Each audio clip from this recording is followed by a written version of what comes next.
A 70-year-old woman showed up at my door with a photo album and told my wife Josephine that I fathered her baby. But my wife's reaction was totally unexpected. An older woman named Wilhelmina showed up at our door on a Tuesday evening holding a photo album under her arm and told my wife Josephine, right there on the porch, that I was the father of her youngest child. Josephine laughed at first, thinking it was a mix-up, until Wilhelmina opened the album and pointed at pictures of a baby, saying, "Look at the eyes. Tell me those aren't his eyes." I stood behind Josephine trying to figure out what I was even looking at, since I had never met this woman in my life. "I know this is hard to hear," she said, "but I've known for months. I just didn't have the strength to come until now." Josephine turned to me with a look I didn't like. I told her I had no idea who this woman was. Wilhelmina cut in. "Of course he'd say that. Men always say that. It's the first thing they learn to say." I asked her how old she thought I was, since whatever she was claiming didn't add up in any direction. She waved her hand. "Age doesn't matter when it comes to matters of the heart, dear." Josephine, instead of laughing this off, asked her to come inside and sit down. I couldn't believe what I was watching. Wilhelmina settled onto our couch like she'd been invited for tea every week for years, holding that album against her chest. "I brought pictures because I knew you'd want proof. That's only fair," she said, handing Josephine a photo of a baby that looked like every other baby that has ever existed. Josephine studied it too long. "The nose does look a little familiar," she said, and I asked if she was serious. "I'm just saying, I want to be fair to everyone involved." I told her there was nothing to be fair about since none of it was true, and that being fair to a stranger with an album did not mean being unfair to me. Wilhelmina sighed like I was the difficult one. "Denial is a stage. I read about it. It happens to a lot of men in this situation." She came back almost every week after that, always with a new detail, always dressed like she was heading somewhere important, always parking herself on our couch like she owned a share of it. Each visit she added something small, a memory, a date, a name, laying it down like another brick in a wall she was building around us. She never rushed. She acted like she had all the time in the world and we were the ones who would eventually have to come around. One visit, she brought a small hand-knitted blanket and set it on the coffee table. "I made this for when you finally come around," she said to me. I told her nothing was going to change no matter how many blankets she brought. She patted the blanket flat like I hadn't spoken. "You'll want it eventually. Men always come around once they see the little details." Josephine picked up the blanket and looked at it a long moment, and I could tell it was working on her. The same way all of Wilhelmina's little props worked, one soft detail at a time until the whole thing felt heavier than it should have. "I ran into your neighbor Roscoe on the way in," she told us one evening. "He said you two look so much alike. It's uncanny." I asked what that was supposed to prove. "I'm just saying, people notice things." Josephine started asking me questions after these visits. "Is there anything from before we met that you haven't told me about?" I told her no, and that a woman with an old photo album wasn't evidence of anything. "She seems so sure though," Josephine said. "Why would she lie about something like this?" I didn't have a good answer for why a stranger would lie this confidently, and not having one somehow made it worse, like my confusion was proof of guilt. Wilhelmina started bringing up money eventually, mentioning how expensive formula had gotten, how tight things were, how any help would go a long way. That's when something clicked. I asked her directly if this was about money. She looked offended for exactly 1 second before recovering. "I would never come here for money. I came because a family deserves the truth." I asked what the baby's mother's name was, thinking she wouldn't have a clean answer. She said a name, then a different name the next week, catching herself halfway through and calling it a nickname. Josephine noticed that one too. "You said Denise last time," she said. "Now you're saying Louise." Wilhelmina said the family used both names depending on the day, which only made her sound worse. A few days later, Roscoe from next door mentioned, completely by accident while we were both out getting the mail, that Wilhelmina had shown up at his house the month before, telling his wife the exact same story with the exact same album, except that time the man was Roscoe himself. He'd sent her off with nothing and hadn't thought much of it since. Josephine was standing right there when he said it, and her face changed the second the details lined up with what we'd been hearing for weeks. When Wilhelmina came by the following Tuesday, Josephine opened the door before I could, and told her Roscoe had already explained everything. Same story, same album, different house. I watched Wilhelmina's face without that smug little smile for the first time, but she recovered fast and looked past my wife straight at me. "You're going to let your wife embarrass me like this? After everything I've been through?" I told her she embarrassed herself, her eyes filled with tears, and she turned back to Josephine. "Roscoe had an affair with my daughter too, and when she confronted him, he made up a story to cover it. Now he's using that story to help your husband." Josephine went quiet, and I saw that little flicker of doubt come back into her face. She pulled me inside and shut the door, leaned against it, and said something that hit me harder than anything Wilhelmina had come up with in 6 weeks. "I believe you, but what if Roscoe is the one who actually did it, and he's covering for himself by saying she came to his house too?" I just stood there, because my own wife, even after hearing this woman ran the same story on our neighbor, was still finding a way to leave the door open a crack. I told her to think. Wilhelmina changed the mother's name twice. The photos looked like something you'd find searching baby on the internet. Nothing she said lined up with anything else she said. Not the ages, not the names, not the timeline. Josephine nodded slowly. "I just need to hear it from Roscoe's wife directly." "Fine. If that's what it took, that's what we'd do." I went out the back so I wouldn't pass Wilhelmina on the porch, cut through the side yard and knocked on Roscoe's door. I told him everything, that Wilhelmina cried on command like she had a switch for it, that she'd told Josephine he was lying to cover his own affair. His jaw tightened and he called his wife over. She came drying her hands on a towel, and when Roscoe told her, she let out a short laugh with no humor in it. "That woman sat on my couch for an hour and cried about formula prices. She told me the baby had Roscoe's chin. I almost gave her $200 before Roscoe got home and asked her 3 questions she couldn't answer. I asked what questions. Roscoe had asked what hospital the baby was born at, what the baby's full name was, and what year the supposed relationship happened. Wilhelmina gave a different hospital than she'd said earlier, couldn't remember the middle name, and picked a year when Roscoe lived in a different state. That's when he told her to leave. I asked if they'd come tell Josephine in person. "Let's go," he said. By the time we got inside, Wilhelmina's car was gone from the curb. Josephine was sitting in the exact spot Wilhelmina usually sat, arms crossed, staring at the album still on the coffee table.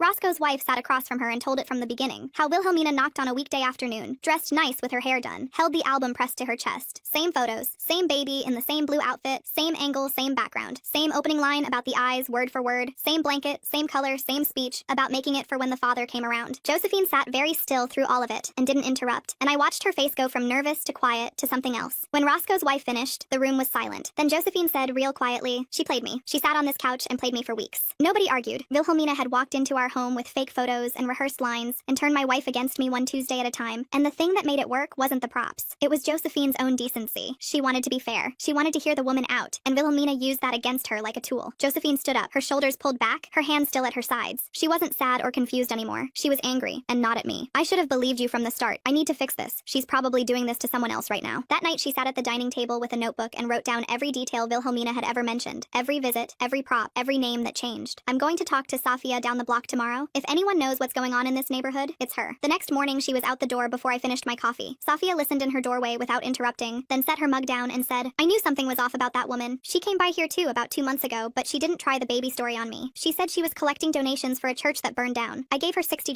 Josephine asked if there was actually a church fire. Safia pulled out her phone and searched the name. Searched for fires in the area around that time. Scrolled for 2 or 3 minutes. Nothing. No fire, no church. Her expression went tight. She stood right here with tears running down her face talking about families who lost everything, and none of it was real. Then she said something that made the whole thing feel bigger. She'd seen Wilhelmina's car parked on our street 3 times in the past month, each time in front of a different house. An older model with a dent on the back bumper. But she never thought anything of it, because Wilhelmina looked like somebody's grandmother coming for an afternoon visit. Nice clothes, hair done, a slow walk up the driveway. Nothing about her screamed trouble. She looked like the last person in the world who would lie to your face, and that's what made her so good at this. Safia didn't even hesitate when Josephine asked for help. That woman took my money and my trust, she said, and I want to look her in the face when she tries to explain it. Josephine and I spent the next hour walking the block. A few houses down said an older woman came by 3 weeks ago, claiming her family had abandoned her and she needed help with groceries. They gave her a bag of food from their own shelves and $40 cash. She was real emotional about it, the husband said. Said she hadn't eaten a proper meal in days. When Josephine showed them the timeline, that our house, Roscoe's house, and Safia's house had all been hit in the same stretch of weeks, with a completely different story each time, the woman put her hand over her mouth and the man just shook his head like he couldn't believe he'd been fooled by a grandmother with a grocery bag story. We thanked them and moved on. The next house was a younger guy who lived alone at the end of the block. He answered in a t-shirt and sweatpants, confused about why 2 people he barely knew were on his step. A woman like that showed up maybe a month ago, he said. She told me she was my biological grandmother, said my parents kept it a secret. I told her my grandparents are all alive and I talked to them every Sunday, so she had the wrong house. He'd figured she was just confused. Josephine told him she wasn't lost and she wasn't confused, and told him about the baby story, the church story, the abandoned grandmother story. He stood up straighter. So she just picks whatever story works on whoever opens the door? That was exactly it. So that every house had a different story, but the pattern underneath was always the same. Wilhelmina looked at who was in front of her and figured out what they cared about most. For the couple, it was kindness. For Safia, it was faith. For the younger guy, it was family. And for me and Roscoe, she went after the thing that would cause the most damage, our marriages, because accusing a husband of fathering a secret child creates so much panic and shame that nobody thinks straight long enough to ask the right questions. Back home, Josephine looked up from her notebook and said, she's not confused. She's not lonely. She's running a business. Roscoe came by an hour later, sat down heavy in one of our chairs, rubbed his face with both hands, and said we should call the police. This is fraud. She's taking money from people. Josephine shook her head before he finished. They'll take a report and nothing will happen. Nobody is going to chase down a 70-year-old woman over $60 here and $40 there. She'll just move to the next street and start over. I want her to know that we know, and I want her to say it to our faces. She comes every Tuesday around 6, like it's an appointment. Next Tuesday, every single person she scammed on this block is going to be sitting in our living room when she walks through that door. Josephine spent the weekend on the phone and door to door. Safia helped spread the word. The couple who gave grocery money said they'd be there. The younger man agreed to come. Mario, an older man from the end of the block who'd been through something similar years ago, offered to help keep things calm. Monday night, Josephine's phone buzzed with a text from a number we didn't recognize. I know what you're planning for tomorrow. You should be careful about who you trust in that neighborhood. We never gave Wilhelmina our numbers. I called Roscoe, who swore he told no one outside the room, and Safia, who said the same. But that meant Wilhelmina had been paying closer attention than we realized. She knew Roscoe's name before we mentioned him. She knew which houses to hit and when people would be home, when husbands were at work and wives answered alone. That kind of information doesn't come from driving by. I started to wonder if she had someone helping her, someone who walked the neighborhood enough to pick up on schedules and routines without anyone thinking twice. The text changed the way Tuesday felt. It wasn't a simple face-to-face anymore. It felt like she had a move we hadn't planned for. Josephine put her phone on the charger and lay back down, but I could tell she wasn't sleeping. After a while, she said quietly, "We're still doing this." It wasn't a question. Tuesday morning, the younger guy called to back out. He'd gotten a voicemail late the night before, an older woman crying so hard she could barely speak, begging him not to go to anyone's house. I told him that was exactly what Wilhelmina did every time. Cried when she needed to, made you feel like you were the one doing wrong so you'd back off. I handed the phone to Josephine, who walked into the other room, calm but firm. If she was really sorry, she'd come here tonight and say it herself instead of calling you in the middle of the night, hoping you'd feel too guilty to show up. A long pause. Then he said, "Fine, I'll be there." That afternoon, Mario came by and sat down with us. He'd dealt with a scammer like this years ago, a woman going door to door with sick kids and house fires and church fundraisers. A few of us confronted her and she turned it around and made us look like bullies picking on a helpless old woman. Don't let her make herself the victim. Keep it factual. Let her talk. She'll hang herself. I took that seriously. Part of me wanted to let the anger out, but Mario was right. The smarter play was to lay it all out and let the facts do the work. Josephine printed the timeline, a list of dates down the left with each household and what Wilhelmina had said. 6 weeks of lies, 5 houses, 3 different stories, over $100 taken that we knew about. Seeing it all on one page made it hit different. By 5, the living room was full. Roscoe and his wife on the couch. Sophia in the armchair with her bank statement folded to the $60 withdrawal. Date circled in pen. The couple pulled dining chairs near the bookshelf. The younger neighbor stood by the window with his arms crossed. Mario leaned against the wall by the hallway, watching everything. Roscoe's wife had brought the handwritten grocery list. Nobody joked around. At 5:50, Wilhelmina's car pulled up right on schedule. She got out slowly, smoothed her coat, reached back for the album, and tucked it under her arm the same way she always did. Josephine turned to the room. Nobody say a word until she's inside and sitting down. I opened the door before she could knock. She smiled. There he is. I stepped aside and let her walk in. The moment she saw the living room full of people, her face changed. She froze in the doorway. Her eyes went to Roscoe and his wife, then Sophia with the bank statement on her knee, then the younger neighbor, then the couple.